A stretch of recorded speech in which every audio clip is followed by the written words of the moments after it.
Hey, welcome to HR Famous, brought to you by Kinetics, the leading RPO recruiting firm for growth companies. Named by HRO Today as the top midsize RPO provider, Kinetics uses its unique skill-based recruiter model to deliver on RPO engagements, allowing them to customize scope to meet your unique hiring needs. If you have recruiting challenges and want to consider RPO as a solution, give Kinetics a call. Find them online at kineticshr.com. HR Famous is also brought to you by HRU Tech, a contingent staffing firm specializing in engineering, IT, and technically related placements across multiple industries. If you're looking for technical talent or searching for a career, look no further than HRU Tech. Find them online at hrutech.com and call them today.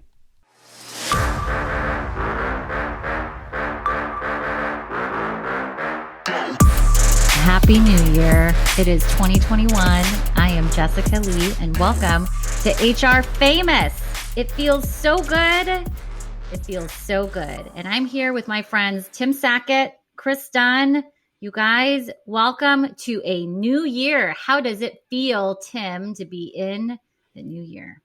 I mean, I think everybody's been waiting to get rid of 2020, right? So now, it's like, how could we have to get rid of this year? I'm very optimistic that 2021 is going to be an amazing year. I love it. Chris. Wow. Hey, little line of sight for you. We actually did we did holiday cards last year, end of 2019, going into 2020. You guys will love this. You may have gotten one. We said 2020, it's going to be a great year. Guess what we did this year? We took the same card and we crossed out 2020 and we did like the handwritten kind of art that said 2021. That's all we did. So that's brilliant, by the way. Hey, so yeah, it's 2021. The restaurants are open now, right? Like are we? No, it depends on where you're at in the country. Yeah. In Florida, they are. I'm just hoping like there's going to be drive-by vaccinations like for us, like in the wings this year. I can't wait for I'm getting both the Pfizer and the Moderna one. I'm getting both of them, one in each arm. Yes. Oh, man, for 2021. I love it. I can't wait. So you guys, it's a new year and, you open up that inbox and there are things to surprise and delight you in that inbox. And I have to tell you, I was a little bit like surprised by something that was in my inbox that I wanted to talk about. So I actually, wait, first of all, let me ask this. Do you guys accept every LinkedIn request that you get? Do you just check? No. No. Okay. So you scrutinize them. I like getting like the X on some of them because I feel like I don't want you in my network because you're just going to try to sell me something. Mm-hmm. So I do scrutinize each LinkedIn request that I get. And in my inbox, lo and behold, I had to rub my eyes to say is this real? And I clicked through and it was a LinkedIn connection request from Gary Vaynerchuk. And I screenshotted it. So jealous. I sent it to you guys. So jealous. And I was like, is he just requesting to become connections with all of us? And nope, it was just me. And I'm the best part of HR Famous. Rubbing it in. Well, so why though? Why is he requesting to connect with me? So I wanted to start here. What does this mean? Have I arrived? How do we interpret this? By the way, it's not fair because KD and I are like super fans of Gary V. We follow his stuff. We share stuff, back and forth, privately. We'll send each other the videos of Gary V. And he's kind of one of those dudes, we just, match philosophy wise with a lot in terms of just, kicking people in the ass and, making them work hard for what they get. And so, yeah, I mean, we were all kind of like, wow, Gary reached out to Jessica. Yeah. What is the why though? What's your? I'm gonna guess title. He has a team that does all this stuff, right? I don't think he personally did this. I would burst my. I know. I would love to believe this. My guesses are going by brand and title, and you have a nice title. You have a big brand you work for, and they're trying to do lead gen into Marriott. Yeah, that's the thing, JLee. I was going to say, and Tim stole my thunder. I was going to say, JLee, there's good news and bad news here. The good news is, yes, you have arrived. Congratulations. It's like, a platinum card. It's like, your own airplane, whatever, from a career like perspective. You've arrived. Delta Diamond status. The bad news is that it was a 24-year-old who's desperately hoping not to get fired by Gary Vee that is just like popping to people that match the brand. But you know what? You deserve it. You've worked hard. This probably wasn't a direct connection. Jessica, with Gary Vee. Send him a message. Just say, Gary, so great. Love to catch up on a call later this week. Just get introduced. I love to really know my network and see what happens. Well, so that was going to be my question is like, what do I do now? Of course I accepted it, but then what do I do now? So you think I should reach out and try to just get a phone call and just freeze or invite him onto the podcast? Let's have that be your goal for 2021 is to actually get him to get on the phone with the real Gary Vee. So you're going to have to leverage your title and your company brand a little bit and just say, hey, as a brand leader for Marriott, would really love to have a conversation with you about, what you guys provide and see if you can get actually Gary Vee on the phone and then talk him into coming on HR Famous. Hey, you know what? Like JLee will have to think for 2 hours on that, Tim, to make sure that what she says about brand is directionally accurate and she doesn't overstate it. Like you've just cost her 2 hours of work by giving her that instruction. Gary Vee has been pumping LinkedIn hard in the second half of 2020. So, it's totally on brand for him. So I challenge accepted. I like a good goal. I will exceed my goal. You better record it so we can hear. I want to hear real Gary Vee on the phone with you. Hey, JLee, you want a real high-end business professional that will speak directly with you? Would you like an example of that? Yeah. Mark Cuban. Oh, you think he would take my call? I don't know if he'd take your call, but he's answered 2 of my emails before. No way. Saying what?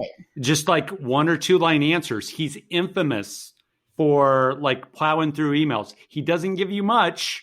Yeah. But he gives you something that's just in his kind of grindy nature as an entrepreneur. He lives on email, and he's said that he replies to his own email, and I believe it because it was to the point, a little choppy, and really quick.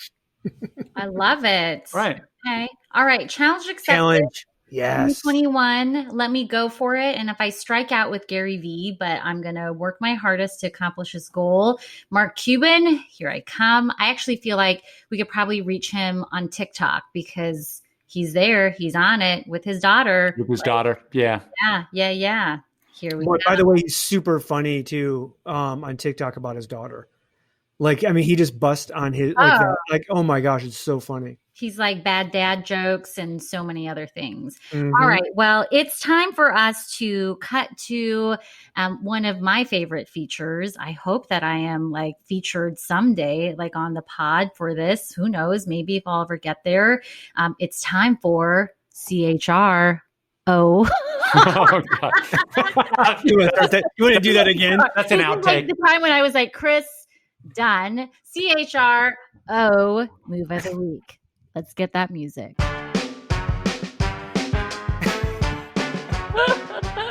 That is so brilliant.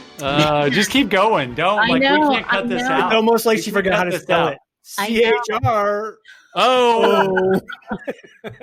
You know why though? It's also because I just call it, I say crow all the time. Oh, the crow's the crow. And so just to spell out those letters just didn't quite flow so naturally. So the one that I wanted to highlight, I thought this was an interesting one. So UPS, my God, UPS and FedEx, thank you for all you are doing to get that vaccine out there and deliver all of those packages over the past month. I mean, my gosh, you give Santa a run for his money. But UPS announced the appointment of a new CHRO, a gentleman by the name of Darrell Ford. And I think what was interesting for me was that the role was vacated because their current CHRO moved to a new role of Chief Diversity, Equity, and Inclusion Officer.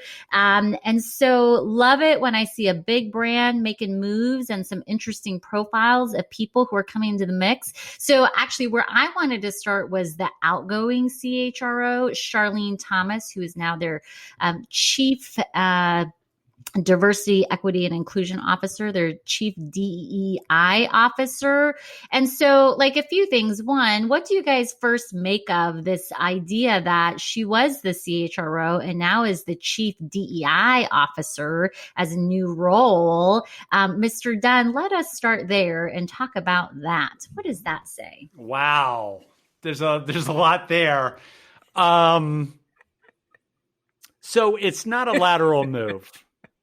I just want to say that. Now, it can be a very... You think so? It's not a lateral move because it's a CHRO. By the way, thank you for that terminology, JLee. I've never heard a CHRO like called the CHRO. I would like to begin calling people with that title the CHRO. Oh, we call them the crows all the time. I love it. I didn't know that. That's perfect. But I think coming from the CHRO position, it's not a lateral move. Now, the individual who moved to the DEI role can have passion in that role. I think, as you'll probably disagree with this. She may be looking for a little bit of a downshift from a pressure perspective, even though there's a lot of pressure in that segment now. I don't believe that that's the same thing from a career level as the CHRO. Now, I don't know the reporting structure either. I don't know if the DEI role rolls up into the CHRO or if it rolls up into the CEO these days, but I don't think it's equivalent. I don't know where she's at in her career. This may be like the last job she wanted to do, right, Tim? She may say, hey, with everything going on in the world, I'm going to get in there to hell with all this trouble in the seat of the CHRO. I'm going to get over here. Lots of challenge. Here we go. Tim, save me. What do you think? By the way, Chris, you and I both love Charlene's kind of resume, right? She's a UPSer that started in operations. Yes. But there's a weird thing that happens, and this is a big company thing, which I think is ridiculous. So she goes from package operations manager to president of Mid-South District. Ooh, damn, that's awesome. And then the next one is North Atlantic District Manager, special assignment, and then regional manager. And then eventually she moves her way up to CHRO. So like, it's weird how like these big companies have like multiple presidents of districts and crap. Like, stop that. Like, that's just stupid. Hey, Tim, I'm not looking at it. What is that? Is that a 30-year jaunt? No, 15 years.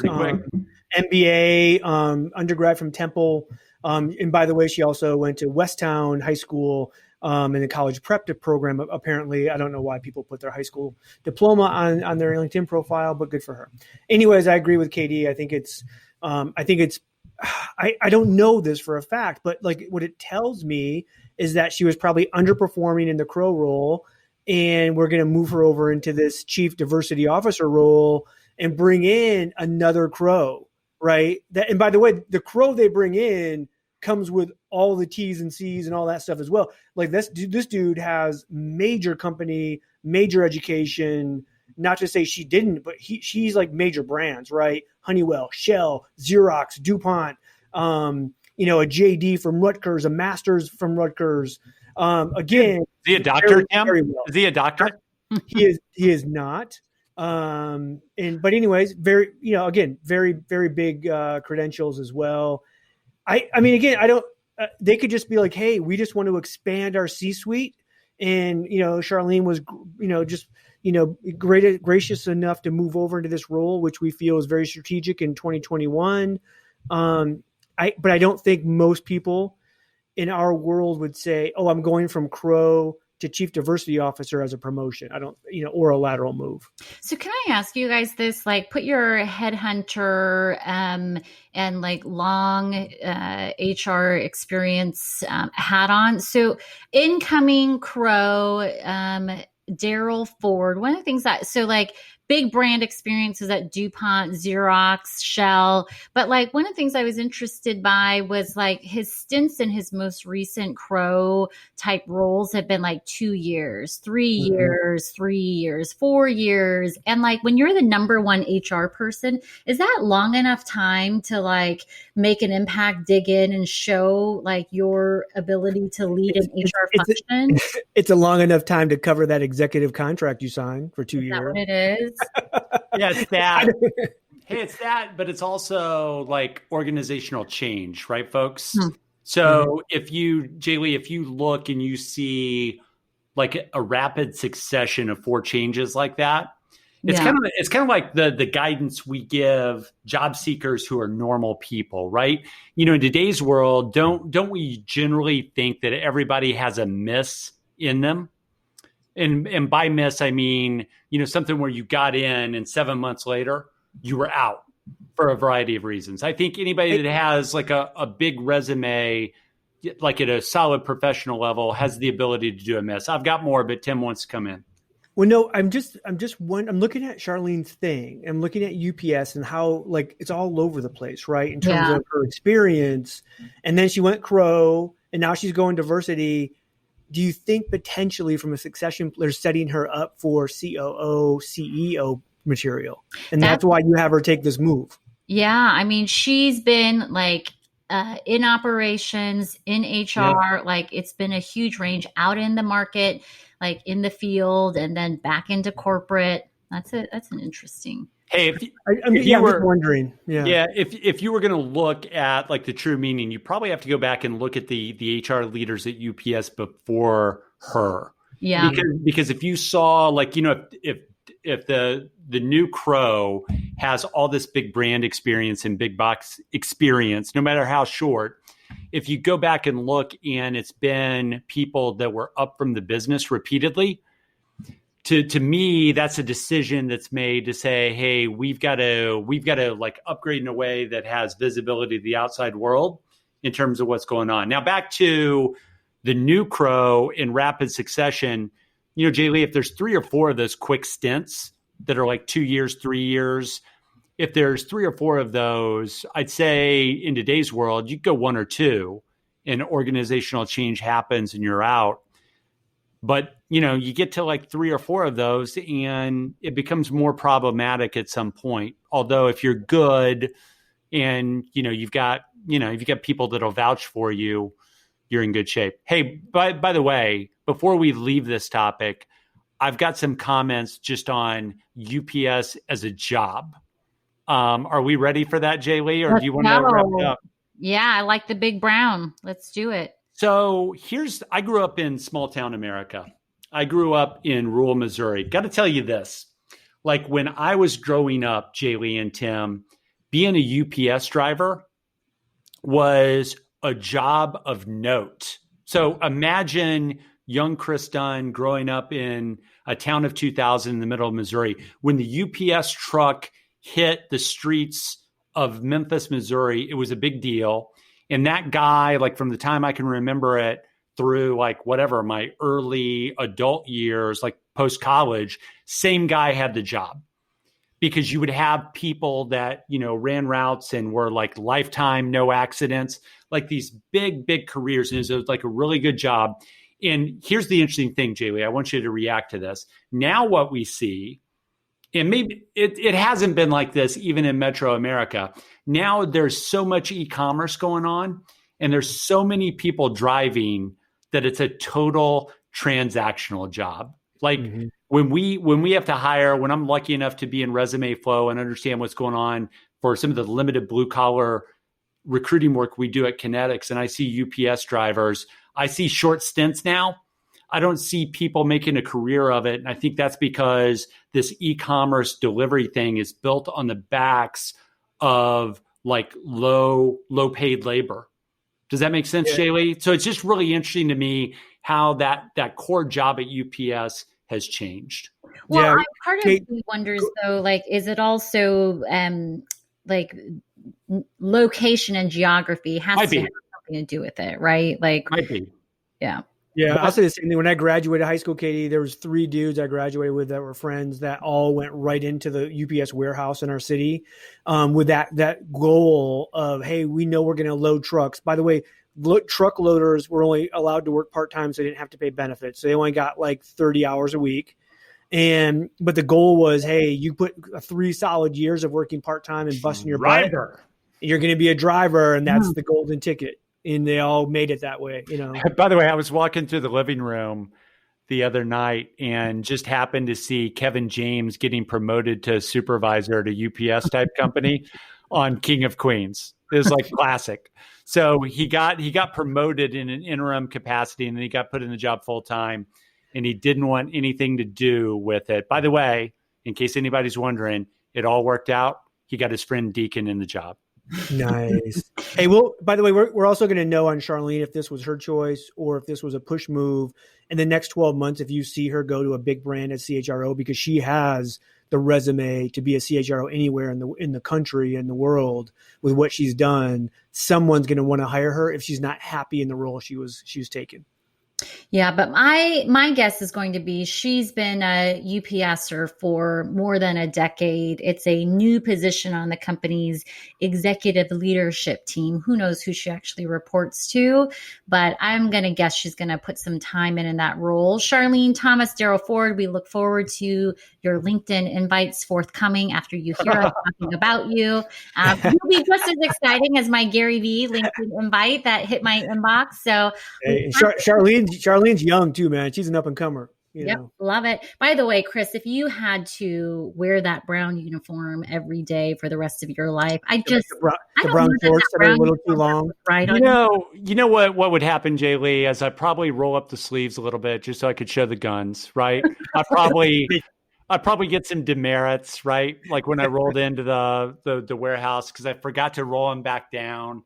And I'm pretty sure you would be a year-round brown shorts person as opposed to like the brown slacks. You would be wearing brown shorts and sneakers like that. I would. Socks way too high, with boots. But I'd have to have the top's got to be warm. So whatever it is, whether it's hoodie, like sweatshirt, I got to have that like rolling because that's part of the package, JLee. Thanks for noting that. And because I always like to talk about my husband.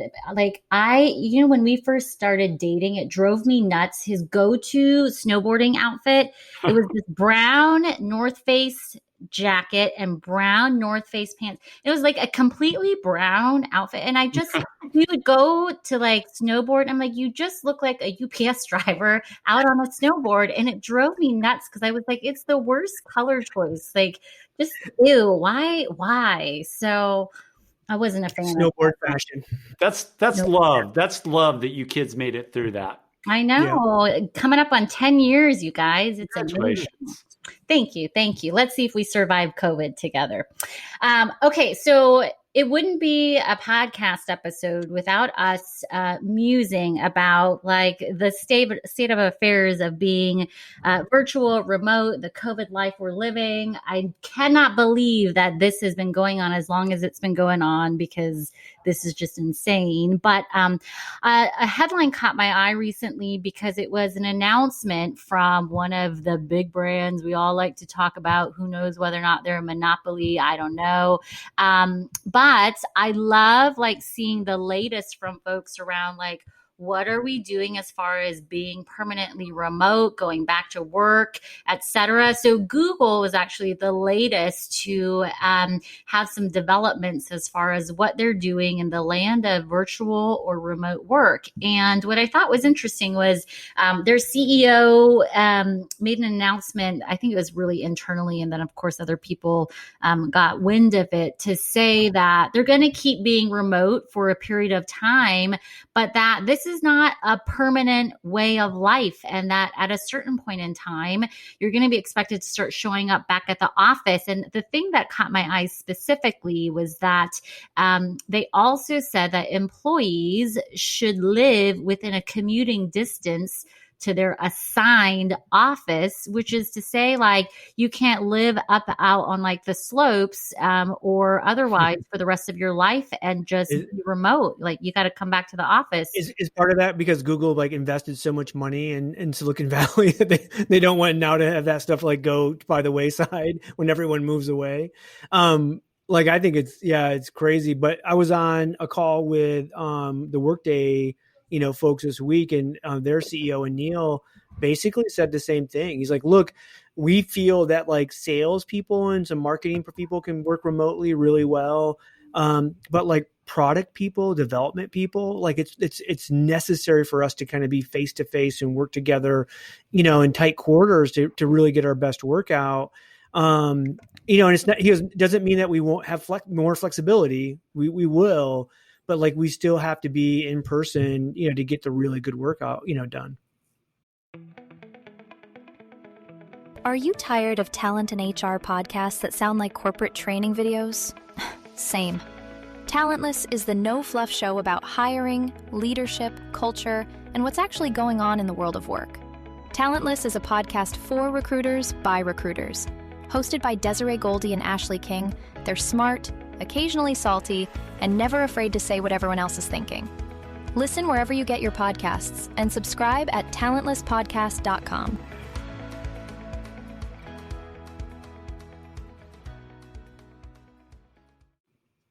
Chris. So this is the backlash, right? So, we started in June and July. We were talking about we're never coming back. It's never changing. The truth is always somewhere in the middle. Yeah. And, the really smart recruiters right now are like trying to look at their databases, trying to figure out the positions they have open, see if they can pick off some of these Google people, pick off anybody that's going to go back to the office if they've made the opposite decision. Because JLee, like one of the things that's very much at play, I think, as we come out of COVID, hopefully in 2021, and we get back to some form of normalcy, everything's changed. And I think even within Google, JLee, don't you expect that in order to keep their talent, that they're making that broad statement that they're coming back, but in order to keep the best talent, the negotiation is very much a street by street, block by block thing. Because if you're an A player and you say, hey, you know what? It turns out I love Lake Tahoe. Love it. And I sold my place. I could either work for you or I can go work for define the tech Twitter. company. Twitter said, that you can work forever from home now. Facebook, Twitter. I think so. I think, JLee, don't you think that it's good to say that you're going to get all the normal folks back and you're kind of drawing that line in the sand? But I still think that it's going to be very much a very person by person, when it comes to A talent, a very person by person negotiation. I totally buy that. Yeah. I mean, it can't be absolute. I think what's interesting though is they have finally made a statement. Like at a certain point, companies have to make a statement. We're all just kind of wondering how long is this going to go on for? So they're just being clarity is something that I thought was really nice and I appreciated. But the other thing that they also, were acknowledging was that some of these things have to be piloted. We got to try out different things around how many days a week you're in, how many you're remote, and then we're going to test it out, see what works, and then continue to iterate on it, which I think is also good. No one knows for sure what the right answer is going to be with all of this. So I think being flexible and nimble around this is good. But what I also wonder is 3 days a week in person, 2 days remote, is that an absolute? What's the flexibility there? Because I think about my own situation and I don't even know if it's days per week. It's hours per week that I might need to be in the office. I don't want to deal with a commute anymore. So we still have so many of our employees that still have childcare issues with pandemic stuff, which probably won't get solved until sometime in the summer. And so we're going to be dealing with this for at least the first 2 quarters of 2021. And let's hope by then we'll be back to, some sense of normality or the new normal. So, hey, JLee and Tim, this has happened before too, even before COVID. I'll give you 2 big brands that had everybody out. And then at one time said, you have to come back. The first one's Yahoo. Mm-hmm. They did that. It's a big thing. We think, collaboration, innovation is better. Whether it is or not, that's what they believe. The second one, I will give you tongue in cheek and say that if Google would, and, I'll just say Google because they're the one that's cited. Tim gave us the other side. But if Google would simply wait a decade and then make this claim, they could be very much like IBM, who was able to fire all the old people that were living wherever they wanted when they drew the line in the sand and said, everybody's got to be back. And by the way, you have to be within driving distance of I think they called them COE. Center of Excellence, right? You got to be near one of the COEs, and it'd been 15 years. And it's so we're reinventing the workforce. I put that through Watson, and that's what it came up. It said, reinvent the workforce. Back to you, JLee. I love it. Watson made the decision there. By the way, the one thing I actually think is a little bit what's the word? I don't know. Like Google, you might have been overreaching here. Like if you read their, like the memo that was sent out, they said that no company at our scale has ever created a fully hybrid workforce model. So it'll be interesting to try, and that they're going to do it with a spirit of innovation and blah, blah, blah. But like, is that really the case? No company like of their scale has ever created a fully hybrid workforce model. I don't know if they're a little full of themselves actually on that note. I'd have to read that. That's super interesting. So it seemed a little lofty language. We're selling you on this new, amazing, innovative model of work that we're going to try out, where we have collaboration tools, flexible work weeks, flexible offices. I mean, I don't know if that's I can't wait till we get to like virtual meetings, right? Where we have this, all of us have the stupid headsets on, where we have the virtual gloves that we're like high-fiving each other and touching each other appropriately. Hugging. Yeah. A virtual hug. We're hugging. Yeah. You can go see Tim Sackett. You can see a little virtual fist bump. You can go to a Tim Sackett like event at a conference anytime you want and see him run the hug package. The dog scout on the screen. He's with his dog scout now. He's hugging. JLee, last thing for me, we need to get to this in the first 2 months of this year. We need to talk about the other thing that's going on with Google is they're probably trying to keep people close and trying to make this call so people don't move, because the exodus from California to places like Texas is real, right? We just saw Tesla make the announcement. We saw Oracle follow the day after it. So we probably need to talk about that at some point. We probably do. I want some migration maps to help us in that discussion. I think that would be interesting. Oh, that would be interesting. Mm-hmm. So guys, here we are, new year. I was going to say new do, but I haven't had my hair cut in I don't know how many months because can't go do those things. But I'm excited for all that lies ahead and all of our amazing podcasts that we have up our sleeves for things to talk about. I think we might need to up our game a little bit with some guest speakers like a Mark Cuban or Gary Vee. So I'm going to get on that. Yeah. Yes, I think that would be amazing. But or Dr. Jill Biden. Dr. Jill Biden. She could be an interesting one as well. I ran into her at a restaurant once, by the way, pre-pandemic. And I have to say, lovely. She had Secret Service detail with her, which already was so interesting. Well, I guess, for vice president stuff. Yeah. But that was kind of cool to see. But she's a tiny person, by the way, like super petite. I think she might be shorter than me. So a little lady, a lot of power packed into that, But JLee, you could take her if you had to, right? Well, she's got Secret Service, so that's without the Secret Service, you could take her. Yeah. Well, there's an age difference between. Is she on Peloton? Maybe we should all follow her on Peloton. Oh, by the way, speaking of Peloton, and then I'm going to get us out of here. I'm coming up on my century ride. Like this is a big deal, Chris, to have 100. Are you going live? I don't speak your language. Live on your century ride. Well, here's the thing about the century. My husband, God bless him, he's so nice. I think he's wanting to surprise me, like to celebrate my 100 rides. But we share an Amazon account, so I saw that he ordered some 100 balloons, and I'm like, that's so sweet. But I look at the Amazon account to see where our packages are. But I've not said anything. I'm going to act surprised the day of and say thank you. That is Jay. So nice. Who are you taking your 100 ride with? Who's the instructor?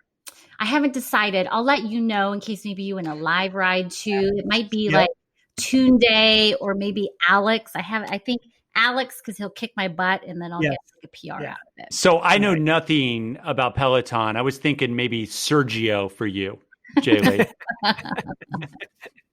There is no Sergio, but Alex is he's a tough one. He kicks your butt. So century ride, here I come.